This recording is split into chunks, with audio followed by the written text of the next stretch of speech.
नमो भगवते वासुदेवाय।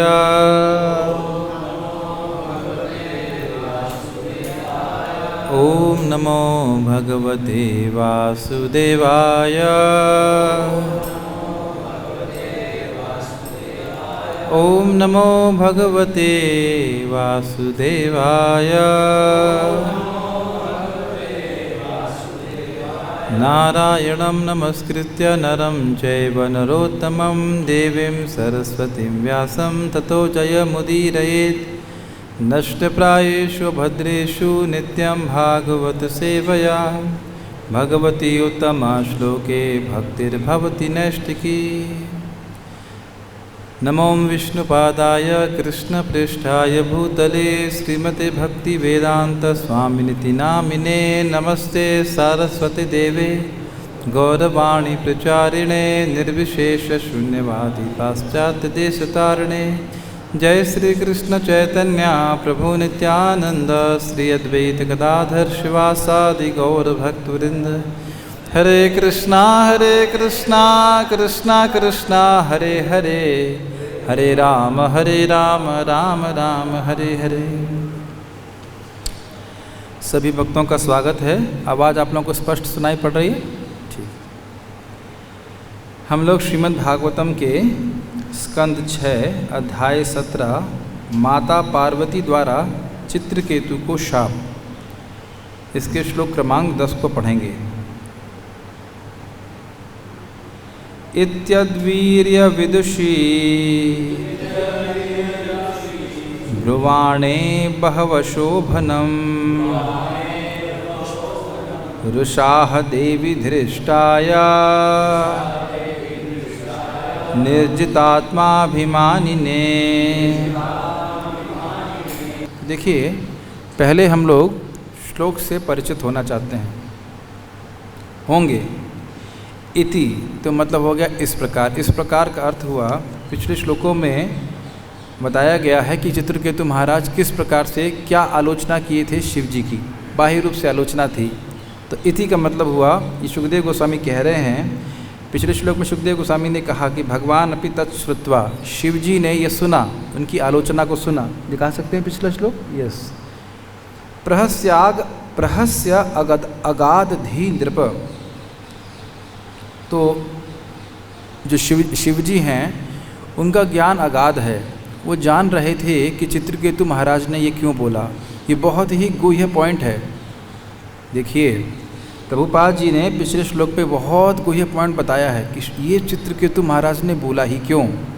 पब्लिक में शिव जी की इस प्रकार की, जो महान भागवत है, महाभागवत है, इस प्रकार की निंदा क्यों करी, बाह्य रूप से निंदा क्यों करी। निंदा नहीं थी, उसका प्रयोजन समझना चाहिए। उसका प्रयोजन ये था कि भगवान विष्णु तो आचरण हमेशा अच्छा करते हैं, तो लोग उनकी निंदा नहीं करते हैं। लेकिन शिव जी महाभागवत हैं, महान वैष्णव हैं, और यदि वह कदाचित ऐसा आचरण करते हैं जिसको बाह्य प्रवृत्ति के लोग समझ नहीं पाएंगे, तो वह उनकी निंदा करेंगे और वह गिरेंगे। कौन गिरेंगे? जो शिव जी की निंदा कर रहे हैं। समझ में आया नहीं आया? उन्होंने इस प्रकार से इसलिए कहा ताकि शिव जी की महिमा प्रकाशित हो सके। देखो कितने महान है। क्या है शब्द आया था? महाव्रतधर, महान ब्रह्मचारी हैं, फिर भी सदस्य ऋषियों के समाज में स्त्री के साथ बैठे हैं। तो यहाँ पे उनका गुण भी प्रकाशित हो रहा है। पिछले 8वें श्लोक में आप देखेंगे तो। और 9वें श्लोक में सुखदेव गोस्वामी कह रहे हैं कि प्रहस्य अगाध धी नृप, यानी कि शिव जी केवल हंस दिए। वो जान रहे हैं इनका अभिप्राय, कि इनका अभिप्राय चित्रकेतु महाराज का, कि ये मेरी निंदा नहीं करना चाहते हैं, और इस कारण से हंसे और चुप रहे। लेकिन और बाकी जो कह रहे हैं, तुष्टिम बभूव सदसी सभ्याश्च तदनुव्रतः, जो अन्य लोग, उस सदस्य लोग वहाँ पे थे, ऋषिगण थे, वह भी समझ रहे थे कि शिव जी की कोई अपमान या शिव जी की निंदा चित्रकेतु महाराज ने नहीं करी है। इसको प्रभुपाद जी लास्ट पार्ट में बताते हैं कि यदि निंदा होती तो इतने महान भागवत की निंदा होने के कारण ऐसे स्थान में उनके लिए रुकना भी संभव नहीं होता, क्योंकि ये शास्त्र का प्रमाण है कि कोई व्यक्ति अगर वैष्णव की निंदा सुनता है तो उसके पुण्य भी क्षीण हो जाते हैं। तो ये दो प्रमाण हैं, स्वयं शिव जी क्रोधित नहीं हुए और उन्होंने चित्रकेतु महाराज को नहीं डांटा। दूसरा पॉइंट है, दूसरा पॉइंट है कि अगर अपराध होता चित्रकेतु महाराज का तो सभा के अन्य सदस्य भी वहाँ से उठकर चले जाते। तो ये स्पष्ट है कि अपराध नहीं था, लेकिन बोलने का उद्देश्य समझ में आ रहा है। वह सब क्यों बोल रहे हैं? प्रभुपाद इसमें बोलते हैं कि अगर कोई शिव जी की, वो कहते हैं कि शिव जी परम वैष्णव एवं परम शक्तिशाली देवता होने के कारण शिव जी अपनी इच्छानुसार कुछ भी करने में समर्थ हैं। यद्यपि वे बाह्य रूप से समान व्यक्ति का सा आचरण कर रहे थे और शिष्टाचार का पालन नहीं कर रहे थे, किंतु ऐसे कार्यों से उनकी उच्च स्थिति में कोई कमी नहीं आती। कठिनाई यही है कि सामान्य व्यक्ति उनके इस आचरण को देखकर उनका अनुकरण कर सकता है। सामान्य व्यक्ति को उनका आचरण, उस प्रकार का आचरण नहीं करना चाहिए, और अगर वह उनकी आलोचना करते हैं, सामान्य व्यक्ति भी दक्ष की भांति जिसने आलोचना का फल भोगा, वह शिव जी की आलोचना करके कष्ट का भागी हो सकता है। तो समझ रहे हैं, शिव जी के इस आचरण को देख करके कोई सामान्य व्यक्ति उनकी आलोचना करेगा, और इससे उन लोगों को बचाने के लिए जो लोग शिव जी की महत्व को नहीं समझ पा रहे हैं, चित्रकेतु महाराज ने ये बातें बोली थी शिव जी के बारे में। अभी तो समय नहीं कि एक एक बात का हम चर्चा कर सकें कि क्या क्या उन्होंने बोला और क्यों बोला, लेकिन उद्देश्य ये था। चक्रवर्ती पाद इस बात से समझाते हैं, और प्रभुपाद जी भी अपने तात्पर्य में चक्रवर्ती पाद के तात्पर्य को ही पूरा लिखते हैं। अब इस श्लोक में हम देख रहे थे, हम पहले शब्दों पे बात कर रहे थे, इति। तो सुखदेव गोस्वामी कह रहे हैं इति मतलब इस प्रकार से जब शिव जी ने बोला, चित्रकेतु महाराज ने कहा, और चित्रकेतु महाराज का गुण बता रहे हैं या एक लक्षण बता रहे हैं, कह रहे हैं अतद वीर्य विदुषु। वीर्य मतलब शक्ति, तत् मतलब शिव जी, अतद वीर्य शिव जी के शक्ति को ना समझने के कारण, विदुषी उनकी, विदु मतलब जानना, तो अतद वीर्य विदुषी का अर्थ हुआ कि वो शिव जी के शौर्य को नहीं जान रहे थे, और इस कारण से ब्रुवाणे उन्होंने कहा बहव अशोभनम, जो अशोभनीय बात है वह कहीं बाह्य दृष्टि से जो अशोभनीय बात है वह कहीं शिव जी के संबंध में, जिसकी वजह से रुषाहा देवी पार्वती गुस्सा हो गई। रुषा मतलब होता है गुस्सा, और आहा मतलब उन्हें कहा, किसको कहा? धृष्टाया, जो ये धृष्टता करी है चित्रकेतु महाराज ने, उनके लिए कहा। और धृष्टता को समझाने के लिए कह रहे हैं निर्जित आत्मा भी मानिने, वह अपने आप को, चित्रकेतु महाराज अपने आप को शिव जी से भी अधिक इंद्रिय संयम करने वाला समझ रहे थे, इस कारण से वह गुस्सा हो गई। तो अब यह सब बातें हमें दुर्गा जी के रेफरेंस पॉइंट से देखना चाहिए। दुर्गा जी सोच रही हैं कि यह व्यक्ति अपने आप को शिव जी से अधिक श्रेष्ठ मानता है इंद्रिय संयम करने में, इसलिए धृष्ट है, और इसलिए बहव अशोभनम, बहुत सारी अशोभनीय बातें कह रहा है। समझ रहे हैं? इसी कारण गुस्सा हो रही हैं। इस श्लोक में, इस तात्पर्य में बहुत सारी शिक्षा हम लोग को प्राप्त होंगी, हमारी भक्ति के लिए बहुत इम्पॉर्टेंट है। सब लोग देखिएगा, मेरे पीछे आप शब्दार्थ बोलिए। इति, इस प्रकार, अतद वीर्य विदुषी, शिव के शौर्य को ना जानने के कारण चित्रकेतु ने ब्रुवाणे कहा बहु अशोभनम, अत्यंत अशोभनीय बातें, उच्च पदीय शिव की आलोचना। रुषा क्रोध से, आह कहा, देवी पार्वती, धृष्टाया निर्लज्ज चित्रकेतु से, निर्जितात्मा जिसने अपने इंद्रियों को जीत लिया है।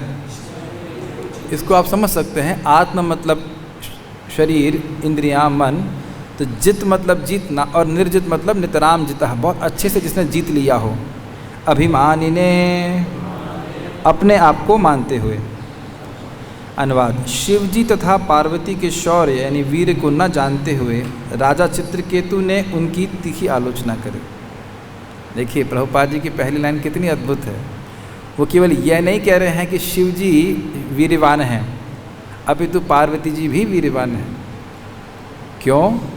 जब शिवजी और पार्वती जी साथ में बैठ करके कथा शिवजी बोल रहे हैं, उनके पार्वती बगल में बैठ रही हैं, तो वह भी कथा सुनने में ही संलग्न है, वह भी उतनी ही विरक्त हैं जितने कि शिव जी हैं।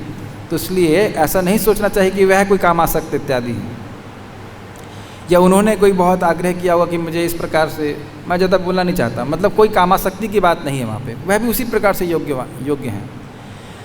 उसके वचन तनिक भी अच्छे लगने वाले न थे, अतः अत्यंत क्रुद्ध देवी पार्वती चित्रकेतु से, जो अपने को इंद्रियों के नियंत्रण में शिवजी से श्रेष्ठ समझ रहा था, इस प्रकार बोली। तात्पर्य: यद्यपि चित्रकेतु शिव का अपमान नहीं करना चाहता था, किंतु उसे चाहिए था कि उनकी आलोचना नहीं करता। भले ही शिवजी सामाजिक शिष्टाचार का उल्लंघन कर रहे थे, फिर भी उनकी आलोचना न करता। ये 2 बार क्यों आया इस किताब में? आपस में भी आया क्या? सेंटेंस थोड़ा अजीब सा लग रहा है। ठीक है, ये समझ रहे हैं, वह जान रहे थे, चित्रकेतु महाराज शिवजी के महानता को जानते थे, लेकिन उनके तथाकथित शिष्टाचार के पालन को पब्लिक में इस प्रकार से आलोचना करना, यह उनका अधिकार नहीं था। यह अधिकार नहीं था। अगर कोई महान व्यक्ति कुछ कार्य हमारी दृष्टि में गलत कर रहा है, तो पहले ये देखना चाहिए कि क्या मेरा अधिकार है उनको करेक्शन देने का। बहुत ही गंभीर बात है, प्रभुपाद इस बात को टच करेंगे। हर वैष्णव को हमें सम्मान देना चाहिए। खुद मीटर नहीं लगा लेना चाहिए कि कितना बड़ा वैष्णव है, कितना नहीं है। ये बात समझ रहे हैं? आज एक भक्त ने मुझसे पूछा कि प्रभु जी, हम जब अच्छे से करते हैं तो ये अहंकार आ सकता है कि मेरा जब दूसरों से अच्छा है, तो ये बताइए कि ये मीटर कहाँ है आपके पास कि दूसरे का जब आपसे अच्छा हो रहा है कि नहीं हो रहा है? ये क्या मीटर है बताइए? ये तो आप नहीं कह सकते हो। आप अपना जब के बारे में बोल सकते हो। ये इस प्रकार से हम अपने मन की धृष्टता को पकड़ पाते हैं कि सामने वाले की भक्ति की स्थिति क्या है, हम कैसे अंदाज लगाएंगे। हमारे भक्त बहुत अच्छा बता रहे थे कि जिस स्थिति पे हैं हम लोग, मान लीजिए हम अनर्थ निवृत्ति के स्तर पे हैं, तो उससे ऊपर वाले के स्तर का हम अंदाज़ा नहीं लगा सकते कि वो निष्ठा पे है, कि रुचि में है, कि आसक्ति में है, कि भाव में है। निष्ठा वाला समझ सकता है, हाँ ये व्यक्ति जो नीचे के स्तर का है वह अनर्थ निवृत्ति पे है। समझ रहे हैं मेरी बात? तो इसलिए दूसरे का अंदाज़ा लगाना ये हमारी सेवा ही नहीं है। ये बहुत मुश्किल है। अगर इंग्लिश में सिंपल शब्दों में कहा जाए, माइंड योर ओन बिजनेस। अपनी भक्ति को देखिए। हाँ, अगर कोई भक्त आपके शरणागत हैं, आपके कह सकते हैं आपके अंडर में क्या कहेंगे हिंदी में, अनुगत होकर के भजन कर रहे हैं, तो उनकी भक्ति में अगर कुछ मिस्टेक है तो उसको करेक्शन करना वह हमारा दायित्व है, लेकिन वह भी बड़े प्रेम पूर्वक होना चाहिए। उसको हीनता नहीं दिखाना चाहिए, तुम कितने हीन हो, तुम तो ऐसे खराब हो, ऐसा नहीं, फिर वो सीख नहीं पाएगा। उसकी हित कामना से उसको करेक्शन देना चाहिए। बहुत ज़्यादा इम्पॉर्टेंट बात है।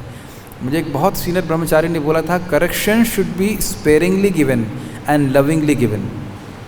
बहुत इस शिक्षा का पालन करना बड़ा कठिन है। किसी को करेक्शन क्या कहेंगे, आलोचना बड़ी प्रेम पूर्वक दी जानी चाहिए और बहुत कम देनी चाहिए। हर चीज़ पे आलोचना करते रहेंगे तो जो भक्त भी हमारे साथ में हैं, ये हमारे आसपास के, वो हमसे दूरी भागेंगे। ये तो आलोचना बैंक है, देखो ना, क्वेश्चन बैंक। ऐसे हर चीज़ की आलोचना करते रहेंगे तो हम अपनी आलोचना कभी नहीं कर पाएंगे कि हमारे अंदर क्या गलती है। वैसे एक बात यहाँ पे बोलना चाहूँगा, जब हम वृत्तासुर की प्रार्थना सुनते हैं, अहम हरे ताव पादेक मूलम दासानुदासो भवितास्मि भूय, तो उस पर आचार्यगण बोलते हैं बहुत सुंदर बात कि यहाँ पे भगवान के सीधा दास बनने की प्रार्थना क्यों नहीं कर रहे हैं, परंपरा के दास क्यों बनना चाहते हैं, दासानुदास क्यों बनना चाहते हैं। बहुत सुंदर बात बोलते हैं। तो कहते हैं उन्हें याद है कि भगवान के सीधा दास बनने से उनके मन में अहंकार आ गया था और अन्य वैष्णव के प्रति अपराध हो गया था, शिवजी के प्रति अपराध हो गया था। इस कारण से वह दासत्व से हट गए। एकदम स्पष्ट टीका में लिखा हुआ इस प्रकार से। तो अब वह परंपरा के दास बनना चाहते हैं, मतलब दासानुदास बनना चाहते हैं। ताकि किसी भी भक्त के प्रति अपराध की भावना न जागृत हो। ये बात आप पहले के मतलब श्लोक पहले बोला जा चुका है। तेजी यसाम न दोषाया, जो परम समर्थ हैं उसे निर्दोष मानना चाहिए। उदाहरणार्थ, किसी को सूर्य की बुराई नहीं करनी चाहिए, यद्यपि वह सड़कों से मूत्रादि को उड़ाता है। उड़ाता मतलब सोखता है, उड़ाना मतलब हवा में नहीं उड़ाता है, सोखता है और उस स्थान को पवित्र कर देता है। देखिए यही चीज़, यही बात भगवान कृष्ण पे भी घटित होती है। भगवान कृष्ण पूरी तरह से स्वराट हैं और वह ऐसी लीला प्रस्तुत करते हैं कि रास लीला या चीरहरण लीला, जिसको लोग गलत समझ करके उनको भगवान नहीं मानते, ठीक प्रकार से लीला नहीं समझ पाते, तत्व नहीं समझ पाते हैं, तो उनको भगवान नहीं मानते। ऐसे ही शिव जी के बाह्य आचरण से पहली बात तो समझना चाहिए, रास लीला और चीरहरण लीला इसमें कोई गलती नहीं है। शिव जी का अपनी पत्नी को साथ में रख करके प्रवचन करना कोई गलत नहीं। गलत होता तो नारद जी पहले ही बोल देते, जो बैठे हुए थे, ब्रह्मचारी लोग सब बैठे हुए हैं, और जब वह ऑब्जेक्शन नहीं कर रहे हैं तो फिर उसमें कोई गलती नहीं थी। लेकिन बाह्य दृष्टि से एक सामान्य व्यक्ति के लिए इस प्रकार से करना बहुत गड़बड़ है। जैसे प्रभुपाद उदाहरण दे रहे हैं, सूर्य जो मलमूत्र है उसको एक दृष्टि से टच करता है, मतलब अपनी किरणों के द्वारा, और सुखा देता है। लेकिन क्या हम ऐसा कर सकते हैं? अरे दुनिया के मलमूत्र की बात छोड़ दीजिए, अपना ही मलमूत्र को हम शुद्ध नहीं कर सकते, बल्कि अशुद्ध हो जाते हैं त्याग करने की बात है ना। तो यानी जो शक्ति सूर्य में है वह शक्ति हमारे पास बिल्कुल भी नहीं। और यही बात वहाँ पे भी बोली गई थी, जो इस प्रकार से भगवान की रासलीला का अनुकरण करते हैं वो वैसा है कि जहर खाने के समान। जैसे शिव जी जहर खा लेते हैं, मैं श्लोक भूल रहा हूँ, श्लोक तो याद नहीं आ रहा ठीक, लेकिन उसका अनुवाद इस प्रकार से कि शिव जी जहर खाए हैं लेकिन उनको कोई प्रभाव नहीं होता, अभी तो वह पूरे विश्व में प्रसिद्ध हो जाते हैं, जगत के कल्याण के लिए वो कार्य कर रहे हैं। लेकिन उसी प्रकार से अगर कोई सामान्य व्यक्ति भगवान श्री कृष्ण की रासलीला का अनुकरण करता है तो निश्चित रूप से दुर्गति को प्राप्त होगा, कभी नहीं करना चाहिए। तो प्रभुपाद यहाँ बोल रहे हैं, तेजी यसाम न दोषाय, जो तेजवान हैं, वीरवान हैं, उनका दोष नहीं देखना चाहिए। एक बात और, चैतन्य भागवत में भी ये बात आती है, श्रीमन चैतन्य महाप्रभु स्वयं सिखा रहे हैं, मुकुंद दत्त को सिखा रहे हैं। वो कह रहे हैं कि देखो, वो जो मरीचि के 6 पुत्र थे, उन्होंने ब्रह्मा जी की कुछ समय के लिए, कुछ क्षणों के लिए मति कामासक्त होकर के अपनी पुत्री वाक के प्रति हो गई थी, तो उन पे वो हंसे थे। तो उस वो एक कुछ क्षण के लिए वो हंसे थे, मजाक बनाया था ब्रह्मा जी का, तो उसकी वजह से उनको कालनेमी का नामक असुर का बेटा बनना पड़ा। फिर उसके बाद वे देवकी के पुत्र बने, और उसी कालनेमी ने कंस बन करके अपने ही पिछले जन्म के बच्चों को फिर से मारा, एकदम असहाय अवस्था में मारे गए। उसके बाद उनका वो उद्धार हुआ। तो आप समझ सकते हैं, तो महाप्रभु से दिखा रहे हैं कि इस प्रकार से एक महान व्यक्ति का आलोचना करना बहुत भारी पड़ सकता है। और आप अगर देखें, ये तो विचार करने वाली बात है, कितना समय लगा, 1, 6, 7 और 8, 3 श्लोक बोलने से कितनी बड़ी विपदा आ गई। तो आप देख सकते हैं कि वाणी का प्रयोग बहुत खतरनाक होता है। जैसे इस संबंध में एक महाराष्ट्र एक कथा सुनाते हैं, क्या कहते हैं, बातन हाथी पाइए, बातन हाथी पाए। तो संबंध में वो कथा बता रहे थे कि एक व्यक्ति थे, उनका नाम था, वो आशु कवि थे, नाम भूल रहा हूँ उस कवि का। तो कवि एक राजा के यहाँ पे कविता लिखते थे, उतनी सुंदर कविता लिखते थे कि उन्होंने हाथी दे दिया था उसको, नाम क्या, नाम भूल रहा हूँ उनका। तो एक बार राजा ने कहा कि मेरी रानी का गुणगान कीजिए। तो गुणगान किया उसके सौंदर्य का, लेकिन एंड में लिख दिया कि इसकी नाक छछूंदर जैसी है। अब जब रानी ने ये सुना तो बहुत क्रोधित हो गई और उसने कहा कि इसकी जान मारनी है। तो राजा बहुत बोला, नहीं बहुत अच्छे कवि हैं, ऐसा है वैसा है, अरे ऐसे कैसे, प्राणदंड तो नहीं देना चाहिए। कहते नहीं, या तो आप इसको प्राणदंड दीजिए या तो मैं मर जाऊंगी। तो फिर उनको हाथी के नीचे पीस दिया गया। तो मतलब वही कविता लिख करके हाथी पा रहे थे, और एक लाइन, यहाँ पे भी एक लाइन छछूंदर की, नाग जैसे छछूंदर को, बस उसी से हाथी पा लिया। हाथी का पाय मतलब हाथी का पाय मतलब पाँव पाया। तो हमें बहुत देखना है कि छोटी सी बात बहुत गंभीर कर सकती है। सुना होगा आपने, रहीमा एक दोहा है, मैं इसे कोट कर रहा हूँ, सुना है, अच्छा है। रहीमन जिह्वा बावरी, कह गई सरग पताल, आपन तो भीतर गई जूता खात कपाल। सुने हैं इसको, बहुत अच्छा है। रहीम जी कह रहे हैं, अब हम रहीम जी हमारे शिक्षा गुरु नहीं है, लेकिन एक बात शिक्षा हम ग्रहण कर सकते हैं कि जीव जो है क्या क्या बातें करती है, स्वर्ग पताल सबकी बातें कर रही है और कह करके अंदर चली जाती है, देख लीजिए यहाँ पे भी, और उसके बाद कपाल को जूता खाना पड़ता है। तो वाणी से ही बहुत अपराध होता रहता है। और यहाँ पे भी आप देखिए चक्रवर्ती बात इस बात को कहती हैं, अरे भाई वाणी के अपराध, जो पहला अपराध है वैष्णव की निंदा करना, इसको इतना महान क्यों मान रहे हो, इतना ज़्यादा क्यों मान रहे हो? तो कहते हैं ये मर्म आहत करने वाला है। जैसे यहाँ हम देख रहे हैं कि दुर्गा जी का मर्म आहत हो गया और वो क्रोधित हो गई, जैसे ही उनने इस प्रकार से सुना, देख रहे हैं। इसलिए वाणी को संयम करना बहुत ज़रूरी है, बहुत ज़रूरी है। इसी प्रकार से पॉजिटिव में देखें तो देखिए नारायण बोल दिया उसने अजामिल ने, तो उसकी वो मुक्ति का कारण हो गया। तो बहुत इम्पॉर्टेंट है कि अपनी वाणी को भगवान की सेवा में लगाए रखें, ताकि वाणी को इस प्रकार से अपराध करने का मौका ना मिले। परम पूज्य वृंदावन चंद्र महाराज समझा रहे थे, गौशाला में आके बता रहे थे, प्रवचन कर रहे थे कि ज़्यादा भाषणबाजी करने से बहुत अपराध होते। मतलब कृष्ण कथा की बात नहीं कर रहे थे, लेकिन दुनिया में अगर कोई विषय हो रहा है और हर उस विषय पे हम बात कर रहे हैं, या हर भक्त के बारे में कोई बात हो रही है उसमें हम संलग्न हो रहे हैं, तो काफ़ी संभावना है कि हम अपराध कर बैठें।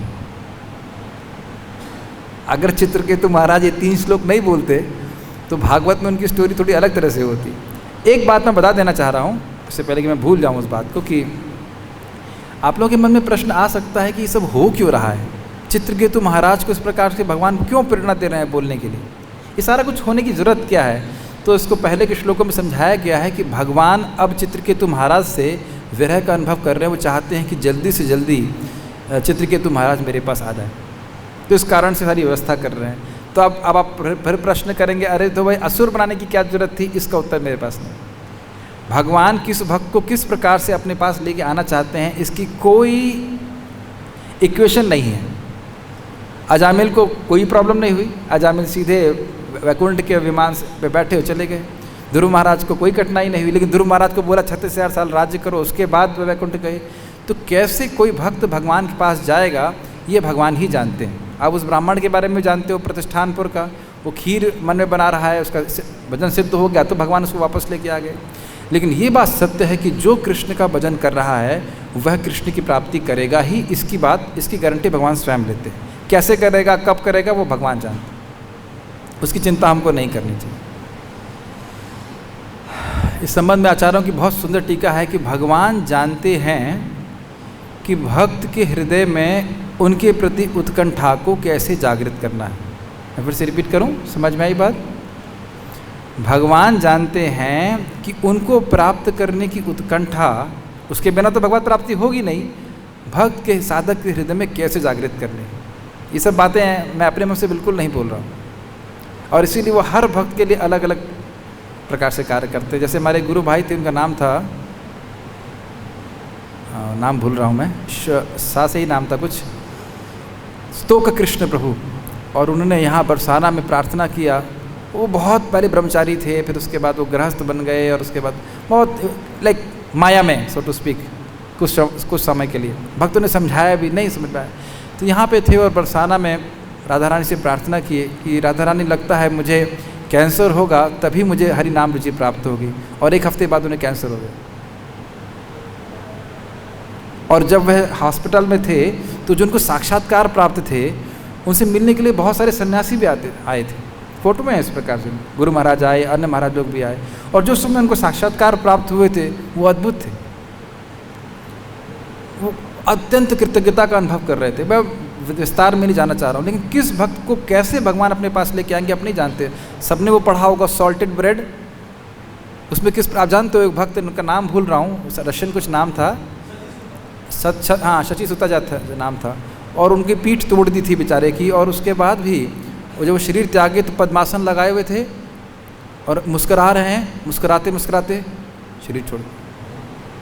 तो आप कल्पना कर सकते हैं कि वो क्या दर्शन कर रहे होंगे। जिस व्यक्ति की पीठ टूटी हुई है वो इस प्रकार से बैठ करके जेल में मुस्कुराते हुए, इतनी कठिनाइयाँ सहन करते हुए शरीर त्याग दे, एकदम ऐसे लग रहा है बिल्कुल इच्छा मृत्यु जैसे हो रही है। तो कैसे भगवान भक्त को लेके जाएंगे हम जानते नहीं। तो ये सारा प्रकरण चित्रकेतु महाराज को अपने पास बुलाने के लिए वापस, यही बात समझना चाहिए। और ये भी सोचने वाली बात है कि ये सबको समझ में आ रहा है तो पार्वती जी को समझ में नहीं आ रहा है, क्योंकि पार्वती जी के हृदय में भी भगवान हैं और इस प्रकार से प्रेरणा दे रहे हैं उनको शाप देने के लिए। समझ रहे ना सब बातें? सर्वाधिक शक्तिमान की आलोचना ना तो सामान्य व्यक्ति द्वारा ना ही महान पुरुष द्वारा होनी चाहिए। ये भी बहुत इंपॉर्टेंट पॉइंट है। ठीक है, आपने बोला कि एक महान व्यक्ति है, उसकी आलोचना सामान्य व्यक्ति को नहीं करनी चाहिए, लेकिन प्रभुपाद कहते हैं सामान्य व्यक्ति को भी नहीं करनी चाहिए और महान व्यक्ति को भी नहीं करनी चाहिए। महान व्यक्ति की आलोचना ना सामान्य को करनी चाहिए, सामान्य तो बेचारा वैसे ही फिनिश हो जाएगा, खत्म हो जाएगी उसकी भक्ति, और महान की भी नहीं करनी चाहिए। संबंध में बहुत इंपॉर्टेंट बात है। देखिए, निंदा से सर्वदा बचना चाहिए।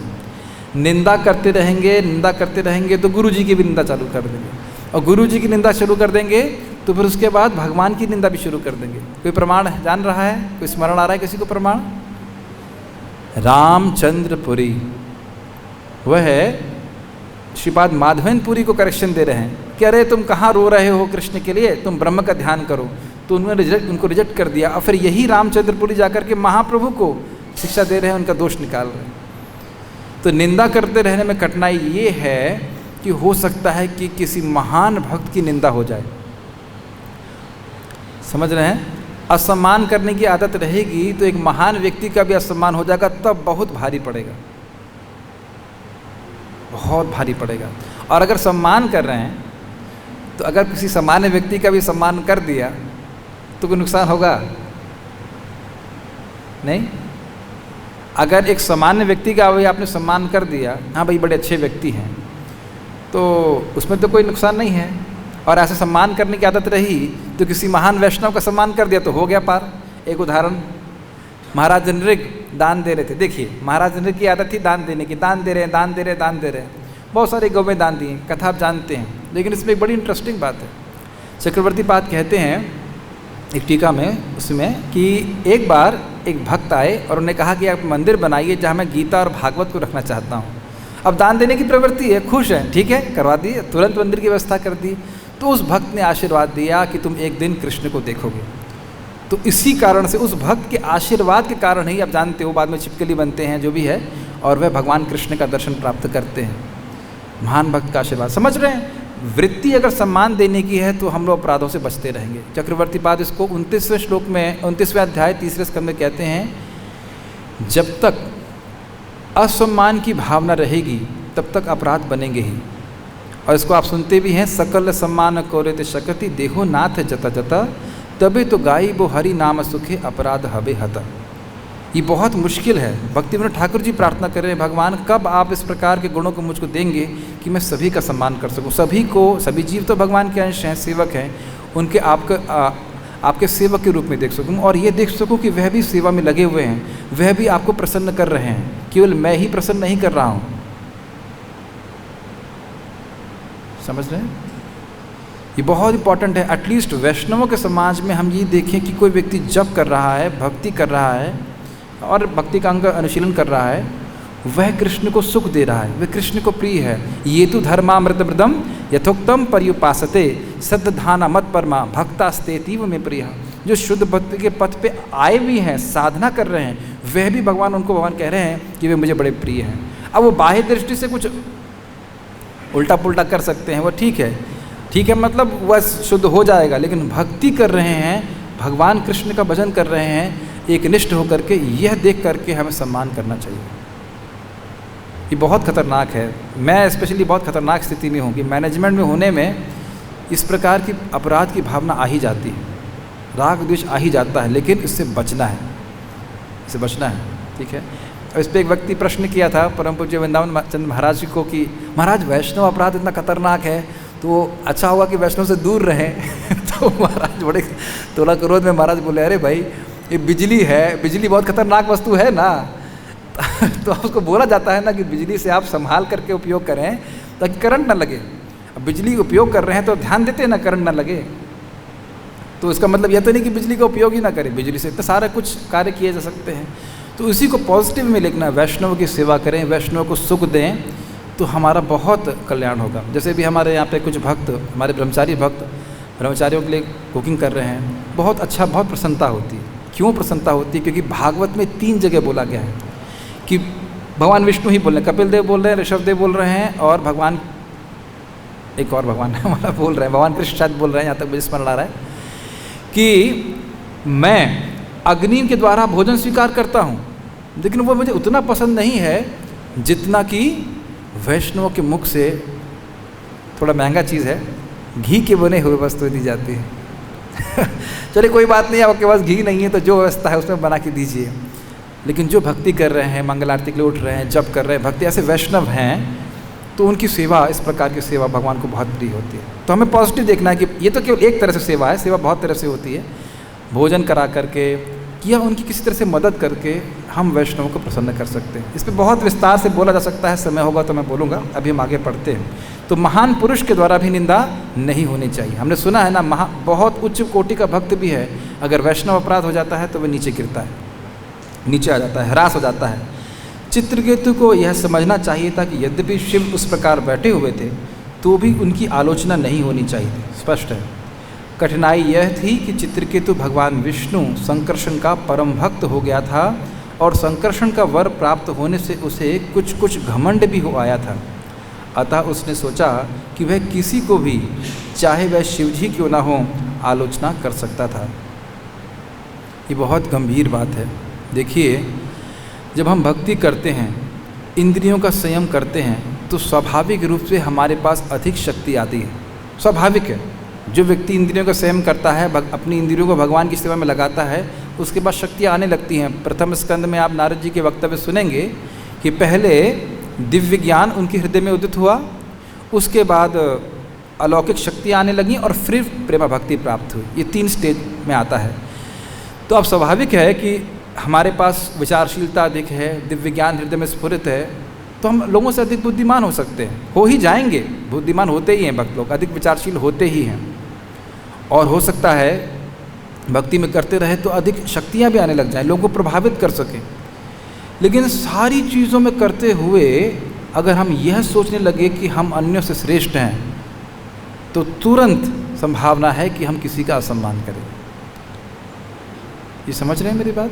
ये सबको संग होगा। जो भक्ति कर रहे हैं उनके पास दिव्य गुण आएंगे ही, कुछ शक्तियाँ भी आएंगी, लेकिन अहंकार, अगर हम अहंकार से वशीभूत हो जाते हैं तो उसकी वजह से हम अपराध कर सकते हैं। तो इसलिए बचना चाहिए। अब इसका मतलब ही नहीं प्रभु जी, तो फिर इसका एप्लीकेशन क्या है कि भक्ति करे ही नहीं तो दिव्य गुण आएंगे ही नहीं और इस कारण से हम अपराध करेंगे नहीं। यह बात नहीं है। केवल यह देखना है कि हम अपने मन को इस प्रकार से हमारे संग छल करने से बच सके कि हमारा मन हमारा छल ना कर सके कि तुम श्रेष्ठ हो अन्य लोगों से। इस संबंध में मैंने महात्मा प्रभु को पूछा कि प्रभु जी, हम लोग भक्ति करते हैं, थोड़ा ज्ञान हो जाता है शास्त्र का तो अहंकार आ जाता है। तो उन्होंने कहा, देखिए, अगर आपके पास अधिक ज्ञान है तो इसका अर्थ यह है, इसका केवल अर्थ यही है कि आपके पास अधिक ज्ञान है। इसका अर्थ यह नहीं है कि आप दूसरों से श्रेष्ठ हैं। ये इसका अवकाश नहीं मिल रहा है आपको। मान लीजिए कोई व्यक्ति सिंपल झाड़ू मार रहा है, आप यह क्या जानते हैं कि उसको नाम में कितनी रुचि प्राप्त हो रही है? प्रैक्टिकल एग्जाम्पल, परम पूज्य जयप्रताका महाराज के कुछ ब्रह्मचारी शिष्यों के बारे में मैंने सुना। गुणगान करने वाला, निंदा नहीं करूँगा। तो महाराज जी ने कहा, अरे भाई, वो 20-25 साल से मंदिर में झाड़ू मार रहे हैं, क्लीनिंग कर रहे हैं। और उन्होंने कहा, महाराज ने व्यक्तिगत कहा कि क्या आप इतने सीनियर डिवोटी हैं तो क्यों नहीं आप एक और रिस्पॉन्सिबल सेवा ले लेते हैं मंदिर में, मतलब उच्चतर पद ले लेते हैं। तो उन्होंने कहा, महाराज जी, क्या ये सेवा नहीं है? क्या मंदिर में मंदिर का मार्जन करना आपकी सेवा नहीं है? आप ये बोल दीजिए कि आपकी सेवा नहीं तो हम तुरंत मंदिर छोड़ देंगे। इस प्रकार से बड़ा बोल्डली बोला। तो मैंने कहा, नहीं, ये भी मेरी सेवा है। तो कह रहे, महाराज श्री बोला, महाराज जी, ये सेवा करके जितना मुझे हम लोग को सुख नाम में मिल रहा है वो उसमें हम तृप्त हैं, तो हमें कृपया यही सेवा करने दीजिए। और ये सेवा हमसे छीन ली जाएगी तो हो सकता है कि किराए के लोगों को लेकर के, पैसे को लेकर के मंदिर के मार्जन किया जाए। ये एक उनका भाव है। तो कहने का मतलब ये था, मैं ये बात क्यों बोलने लग गया था, हाँ, तो कोई व्यक्ति अगर मंदिर का मार्जन कर रहा है तो उसका नाम में कितनी रुचि है ये हम नहीं गेज कर सकते। कोई भगवान के लिए कुकिंग कर रहा है, सिंपल सेवा कर रहा है, सिंपल मतलब वैसे तो बहुत एग्जॉल्टेड है, या भगवान के बर्तन माज रहा है, हो सकता है उसका नाम कभी ना जाने, हो सकता है व्यासासन पे वो कभी ना बैठे, लेकिन कितना वो भगवान में आ सकता है, ये इसका मीटर मेरे पास नहीं है। आप मेरी बात समझ रहे हैं? कितना उसको भगवान से प्रेम है, ये मेरे पास मीटर नहीं। और हम सब लोग, प्रभुपाद जी कहते हैं, हम लोग इतने छोटे हैं कि भगवान यही देखते हैं कि वह सेवा में लगा है। वो क्या सेवा में लगा है उसमें महत्वपूर्ण नहीं, किस भाव से लगा है और किसी तरह सेवा में लगा हुआ है। समझ रहे हैं मेरी बात? हर भक्त के अंदर सम्मान, और कभी आपको लगे असम्मान की भावना आ रही हृदय में, तो ये देखिए कि वो भक्त जो सेवा कर रहा है, क्या मैं कर सकता हूँ? एक दिन तो कर लूँगा, रोज़ कर सकता हूँ, दिनों दिन कर सकता हूँ, पूरी ज़िंदगी कर सकता हूँ, तो उत्तर हमारे हृदय में आ जाएगा, ना हम नहीं कर सकते, तो उसका सम्मान करना चाहिए। मेरी बात समझ रहे हैं?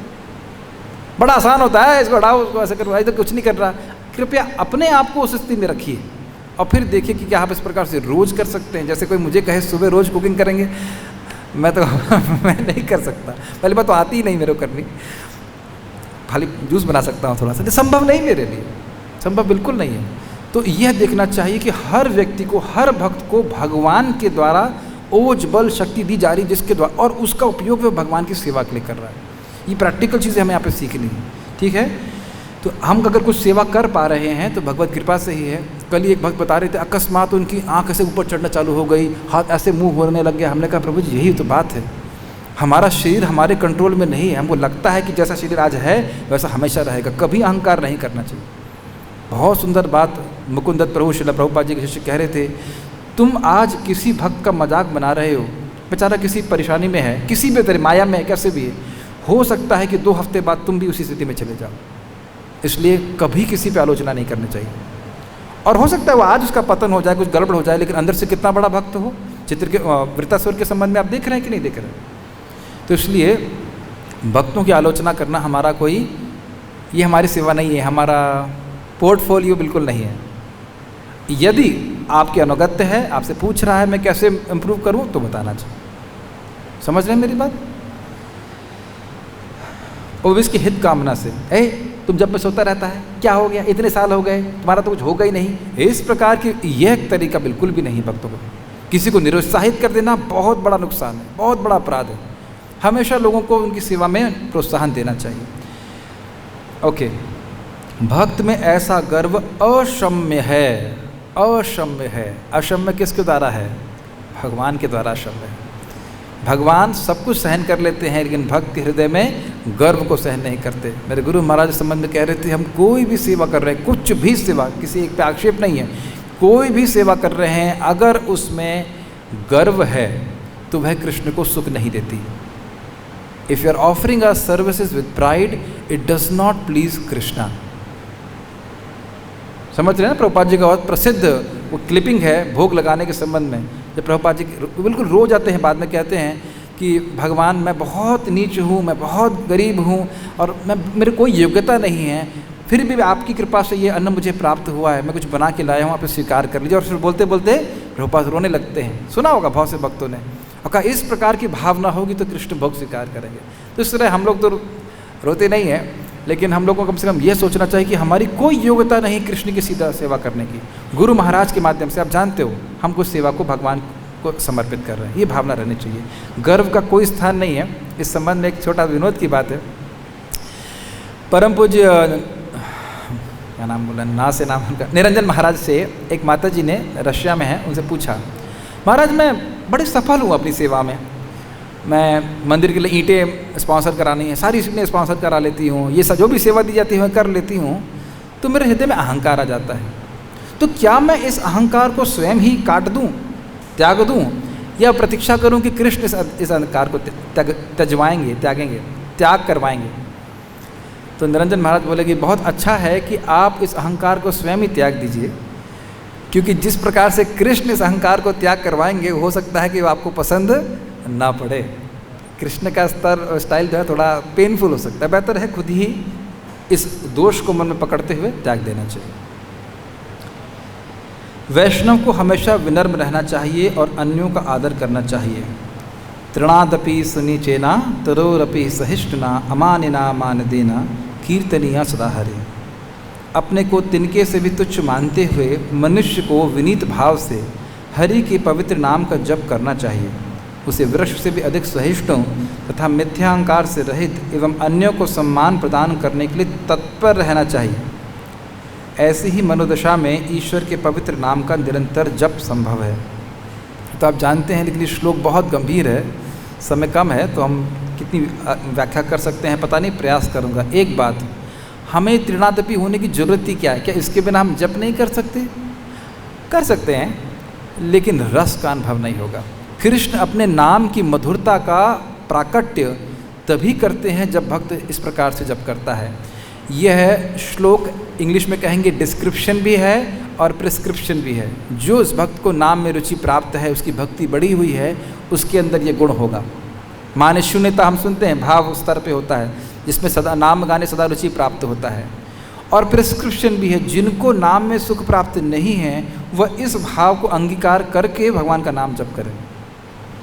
बहुत बहुत इम्पॉर्टेंट है। आपने सभी ने सुना होगा, बहु जन्म करे यदि श्रवण कीर्तन, सुने हैं ना श्लोक, तबु तो न पाए कृष्ण पदे प्रेम धन, ये सुना है।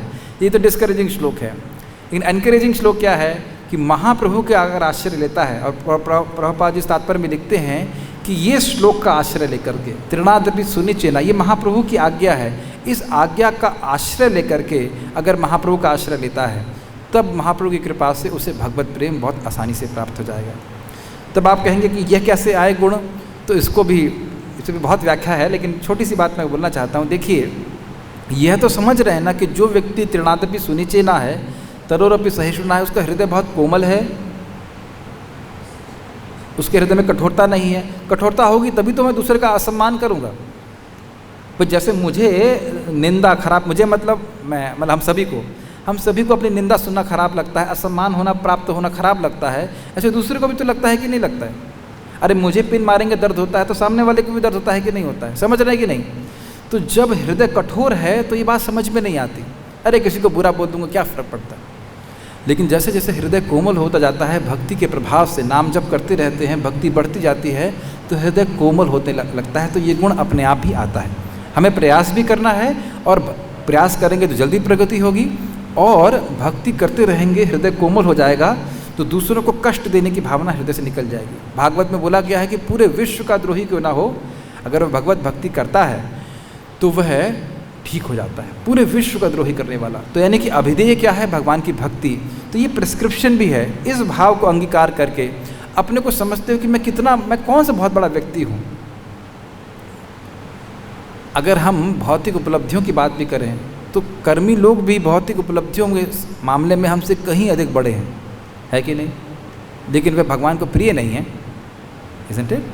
कोई भी आप सेवा ले लीजिए, कुछ भी ले लीजिए। मैं किसी सेवा का नाम लूँगा तो लगेंगे उसका आक्षेप कर रहा हूँ। कुछ भी, चाहे मैनेजमेंट हो, चाहे कुछ भी कर लीजिए, कर्मी लोग हमसे कहीं अधिक श्रेष्ठ हैं, क्योंकि उसी में वो लगे हुए हैं।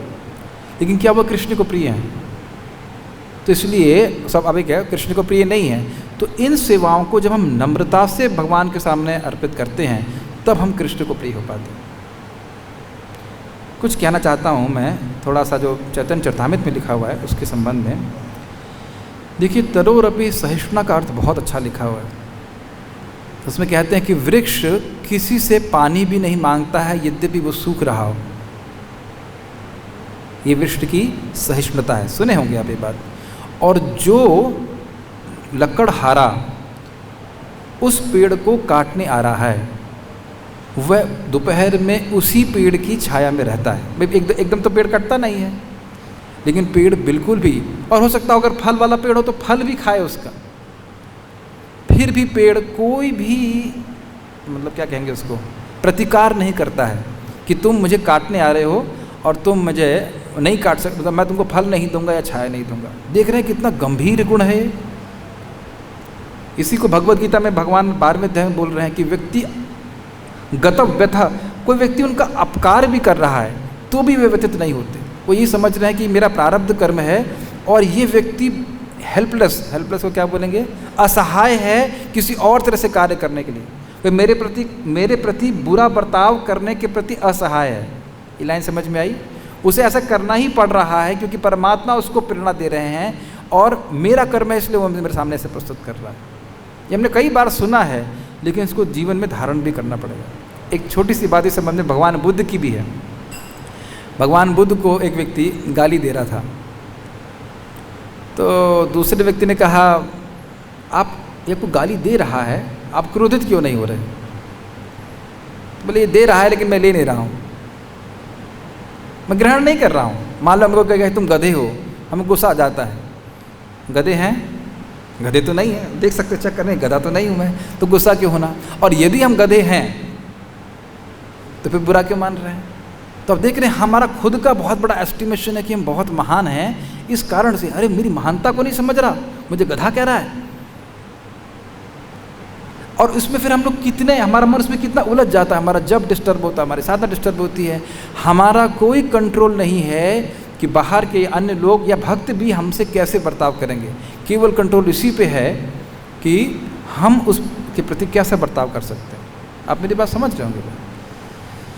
इसी संबंध में एक और भगवान बुद्ध की बहुत अच्छी घटना मैंने पढ़ी थी, बहुत बचपन में पढ़ी, लेकिन आज भी याद है बात, कि भगवान बुद्ध एक आम के पेड़ के पीछे खड़े थे और कुछ लड़के बुद्ध भगवान को नहीं देखे और वह पत्थर मार रहे थे उस पेड़ पे, और वो पेड़ उनको मीठे मीठे फल दे रहा था। एक पत्थर भगवान बुद्ध के लग गया और उनके सर से खून आने लगा।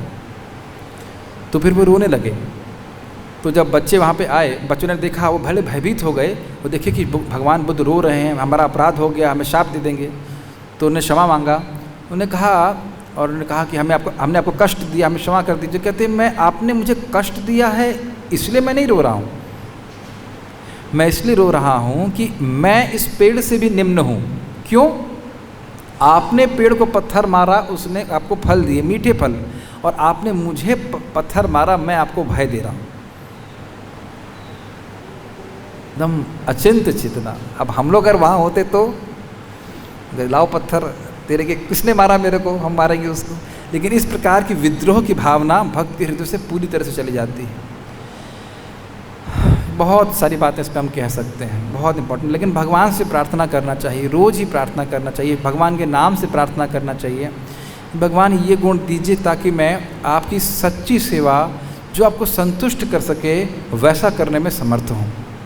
समझ रहे हैं? ये त्रिणादपि सुनिसेना का गहना, मुझे आपने सुना ही होगा कि भक्तों को ये है गहना गले में पहन लेना चाहिए। ये क्या बोलते हैं, हरे कृष्ण मंत्र को इस धागे में, इस श्लोक के धागे में पिरो करके ग्रहण कर लेना चाहिए। ये है जो हरे कृष्ण की मणियाँ है ना, 16 मणियाँ, इनको इस धागे में पिरो करके अपने गले में धारण करना। जैसे हमारी कंठी टूट जाती है तो तुरंत एक दिन सुबह मंगल आरती के समय भक्त आए, प्रभु जी कंठी है क्या आपके पास? तो कंठी नहीं होना ये बड़ा मतलब, अरे कंठी तो नहीं, ऐसे कैसे हो सकता है? उसी प्रकार से